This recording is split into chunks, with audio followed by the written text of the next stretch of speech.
All right, so we're back, and we like to get a little deep in these deep dives. And today, Yeah, deep.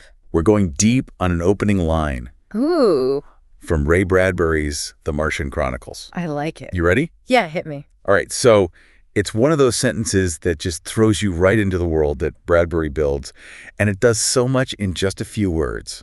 I'm intrigued already. I gotta know. Okay, so let's hear it. All right. 1 minute, it was Ohio winter, with doors closed, windows locked, the panes blind with frost, icicles fringing every roof, children skiing on snowy slopes, the furnace burning steady and the walls insulated tight. Okay, wait. Stop right there. I mean, Yeah. it's like a picture, right? You can practically hear the snow crunching under your boots. Right, and that's just the first part. Okay, so there's more. There's more. All right, so we've got this perfect picture of winter in Ohio, and then it goes, and then a long wave of warmth crossed the small town, a flooding sea of hot air. The snow began to melt in the mitten-shaped state of Ohio, and by the next afternoon, there wasn't a blade of winter wheat showing in the fields. Whoa, whoa, whoa. Hold on. Okay. Yeah, So we go from like cozy winter wonderland to heat wave in like a heartbeat. right.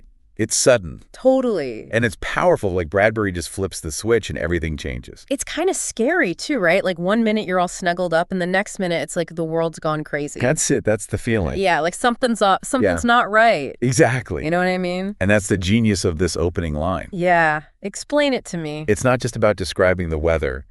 It's about setting the tone for the whole story.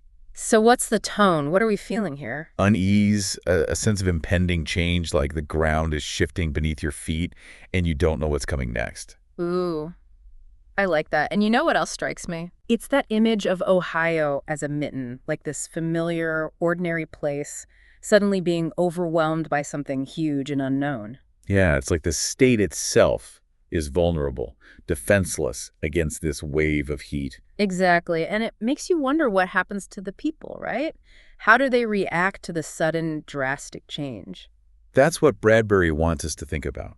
He throws us into this moment of disruption and forces us to confront the unknown. Yeah. He's making us think about how we'd react if the world as we knew it suddenly changed overnight. That's deep, man. It is, and it's all there in that one opening line. Powerful stuff. It really is. So we've got this sudden shift from winter to summer, and we're feeling uneasy, a little scared even. Right, like anything could happen. And it makes you think about, like, the bigger picture, right? Exactly. Like, what happens when the familiar becomes strange, when the things we take for granted are suddenly disrupted? It's like he's foreshadowing the whole Martian invasion thing, right? Totally. This idea of Ohio, this ordinary place, being reshaped by forces beyond its control. It's a microcosm of what happens when the Martians come to Mars, trying to remake it in their image. And often with disastrous consequences for the humans who get in their way. And this theme of the familiar becoming strange, it runs through a lot of Bradbury's work. Oh, yeah, for sure. Like in The Veldt, where the nursery becomes this terrifying, uncontrollable force, or